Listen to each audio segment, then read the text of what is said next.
क्या हिमालय की चोटियों पर हिममानव मौजूद थे? 5000 साल पहले आइसमैन को किसने मारा था? आइए उसका राज जानते हैं। भारत, नेपाल, तिब्बत और कुछ अन्य देश में रहने वाले लोगों का मानना है कि हिममानव यानी येती आज भी हिमालय में छिपा हुआ है। अंग्रेजी में इसे स्नोमैन या आइसमैन कहते हैं। ये एक प्रकार की मानव जाति माना जाता है जो बर्फीली गुफाओं में रहते हैं। हिममानव सफेद रंग के होते हैं और उनके बड़े बड़े बाल होते हैं। उनकी ऊंचाई करीब 20 फीट बताई जा रही है। कई साल पहले भारतीय लश्कर की एक सेना के कुछ सैनिकों का ऐसा मानना था कि उन्होंने 32 बाय 15 इंच के हिममानव के पैर के निशान दिखे थे। ऐसी बात फैली थी। सालों पहले उन जवानों ने उसकी तस्वीरें भी शेयर की थीं। पूरी दुनिया में हिममानव के आकार को लेकर तरह तरह की कहानियां हैं, लेकिन असल सच्चाई क्या है ये कोई नहीं जानता। ऐसी भी खबरें हैं कि हिमालय में रहने वाले कई लोगों ने हिममानव देखे हैं। कहा जाता है कि हिममानव का शरीर बंदर जैसा होता है और उसके शरीर पर बहुत बाल होते हैं। हिममानव की खासियत ये है कि वो इंसान की तरह चलता है। नेपाल में हिममानव को येती कहा जाता है। भारतीय सेना की फोर्स ने दावा किया।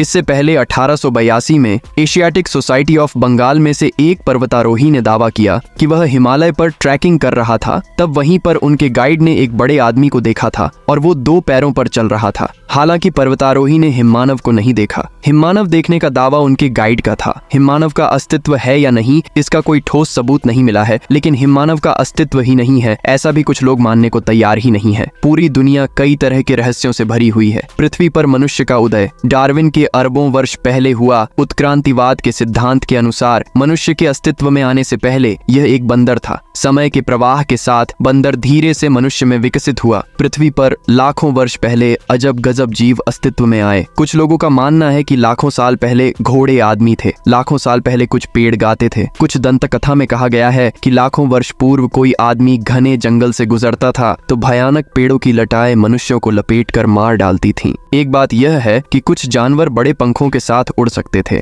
एक और बात तो यह है कि कई वर्ष पहले हिमालय की चोटियों पर समाधि में बैठे ऋषि मुनि समाधि अवस्था में ही एक छोटी से दूसरी चोटी तक जा सकते थे। पृथ्वी के बनने के बाद इसकी सतह पर जीवन विकसित हुआ और वर्तमान समय तक पहुंचने से पहले जीवन विभिन्न रहस्यों से गुजर चुका है। लेकिन आज हमें बात करनी है एक पुराने जमाने के बर्फ वाले इंसान की। कहा जाता है कि हजारों साल पहले धरती पर हिममानव थे। समय के साथ बर्फ पिघल गए, ग्लेशियर पिघल गए और हिममानव विलुप्त हो गए। आज भी कुछ शोधकर्ताओं का मानना है कि हिमालय की बर्फ से ढकी चोटियों पर हिममानव मौजूद है। कुछ लोग हिममानव के पैर के निशान देखने का भी दावा करते हैं। आज हम ऐसे ही एक हिममानव के बारे में बात कर रहे हैं। इटली के बोल्जानो में एक संग्रहालय है। संग्रहालय में आल्प्स के बर्फीले पहाड़ों में पाए गए एक हिममानव की मम्मी यानी लाश को रखा गया है। इस संग्रहालय की प्रमुख श्रीमती एंजेलिका फ्लीकिंगर हैं। पिछले 25 वर्षों से इस संग्रहालय के कोल्ड स्टोरेज में जिस हिममानव की लाश है उसका नाम ऑर्जी है। ऐसा कहा जाता है कि यह दुनिया की एकमात्र उचित रूप से संरक्षित हिममानव की लाश है। 1991 में इटली की सीमा के पास एक पहाड़ पर आइसमैन की लाश की खोज की गई थी जो ग्लोबल वार्मिंग के कारण उजागर हो गई थी। हिममानव की मौत कैसे हुई इस पर संशोधन किया जा रहा है। उनके कई एक्सरे लिए गए हैं। शोधकर्ताओं का मानना है कि यह लाश आज से करीब 5000 साल पुरानी यानी पृथ्वी के ताम्र युग की होगी। म्यूनिक के पुलिस निरीक्षक श्री होर्न इस बात पर भी शोध कर रहे हैं कि हिममानव की मौत कैसे हुई।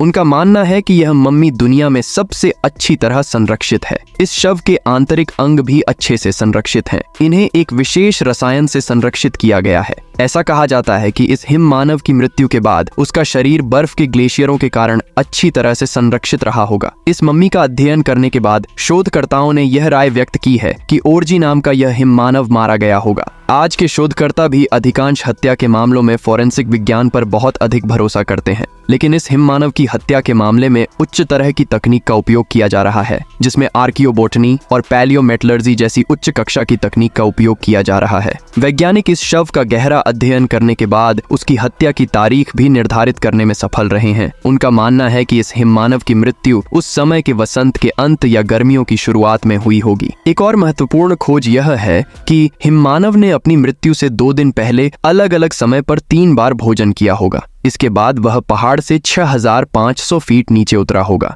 उनकी हत्या की क्राइम साइट 10,500 फीट की ऊंचाई पर खोजी गई है। मरने वाले इस हिममानव के शरीर के पिछले हिस्से में घाव है। संभव है किसी ने पीछे से उस पर भाला मारा होगा। उनके हाथ भी जख्मी हो गए हैं, अंगूठे और उंगलियों पर घाव के निशान है। म्यूनिक के पुलिस निरीक्षक हॉर्न का मानना है कि ओरजी नाम का यह हिममानव जो बाहर निकला होगा वह अपने गांव लौट आया होगा और फिर उसे कुछ हिंसा का सामना करना पड़ा होगा। हमला होने के बाद उसने खुद को बचाने की कोशिश भी की होगी। इसके अलावा उनके शरीर पर और कहीं कोई चोट नजर नहीं आ रही है। इंस्पेक्टर अलेक्जेंडर हॉर्न, जो आज से 5000 साल पहले हुई हत्या को सुलझा रहे हैं, उनका मानना है कि हिममानव ने जिससे भी लड़ाई की होगी वह विजेता रहा होगा, भले ही वह घायल हो गया हो। उसके बाद वह चला गया होगा। इसके बाद उन्होंने बैठकर खाना खाया होगा। वह उसका अंतिम भोजन होना चाहिए। संशोधन के आधार पर ओरजी के खाने के आधे घंटे बाद में जिस व्यक्ति से लड़ाई हुई वह फिर उसे ढूंढते हुए यहाँ आया होगा। बाद में एक तीक्ष्ण बाण से उसकी हत्या कर दी हो सकती है। ये तीर 100 फीट दूर से छोड़ा हो सकता है। ये तीर उसके हाथ के निचले हिस्से पर लगा होगा, जिससे उसके शरीर की मुख्य नस कट गई होगी। यह हमला ओरजी के लिए घातक सिद्ध हो गया होगा। ऐसे उन दिनों गहरे घावों के इलाज की कोई व्यवस्था नहीं थी और उसका ज्यादा खून बहने से मौत हुई होगी। शोधकर्ताओं का मानना है कि हमलावर का लक्ष्य हिममानव को मारना रहा होगा और वह ऐसा करने में सफल रहा। हिममानव की हत्या की जांच कर रहे वर्तमान पुलिस अधिकारी आधुनिक विज्ञान होने से भी उसका रहस्य पूरी तरह नहीं सुलझा पाए हैं। मुझे उम्मीद है आपको ये वीडियो पसंद आया होगा, तो इसे लाइक, कमेंट करें और अपने दोस्तों के साथ शेयर करें। आप ऐसे ही रोचक वीडियो के लिए चैनल को सब्सक्राइब और पेज को फॉलो जरूर करें। धन्यवाद।